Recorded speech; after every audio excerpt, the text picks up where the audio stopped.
Another day, another basketball stories na naman ang pagkikwentuhan natin. At ngayon nga ay ang balitang pag-trade ng Los Angeles Lakers sa kanilang 5 manlalaro. At ang balitang official na nga daw na natapos ang trade ng Golden State Warriors. Malinaw na nga na kabilang nga sa mga pinakakahinaan ngayon ng Los Angeles Lakers ay ang kanilang depensa since bukod kay Marcus Smart ay wala nga silang ibang mga players na kayang mag-lockdown ng kanilang mga kalaban. Bukod rin dyan, napakahina rin naman nga ng kanilang kasalukuyang bench dahil maliban kina Marcus Smart at Jackson Hayes ay hindi na nga mapagkakatiwala ng iba pa nilang mga role players pagdating sa scoring at opensa.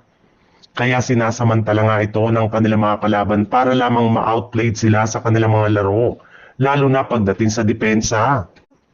Kaya upang maisaayos nga ang ganitong klaseng napakalaking problema ng Lakers, ay kailangan nga nila na magsitanggal o mag-trade ngayon ng mga manlalaro na walang ambag sa kanilang lineup.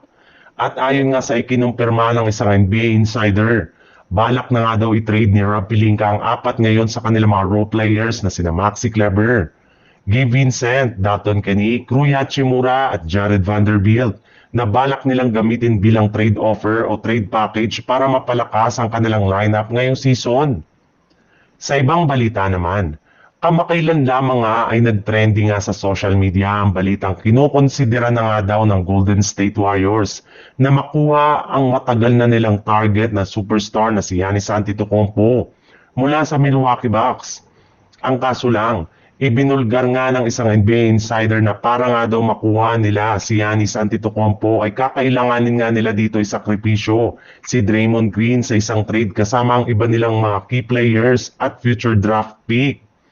Pero kahit anuman nga daw pong lumabas na balita ngayon sa internet patungkol kay Draymond Green, ay wala pa rin nga daw pong balak ang kanilang team na ipamigay.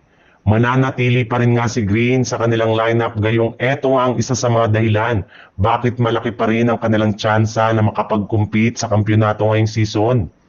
Si Draymond Green rin naman nga ang kanilang main player, main playmaker at best defensive player pagdating sa ilalim ng basket. Kaya wala talaga silang intensyon na sayangin ito para lamang makapagsagawa ng isang trade na walang kasiguraduhan ngayong season.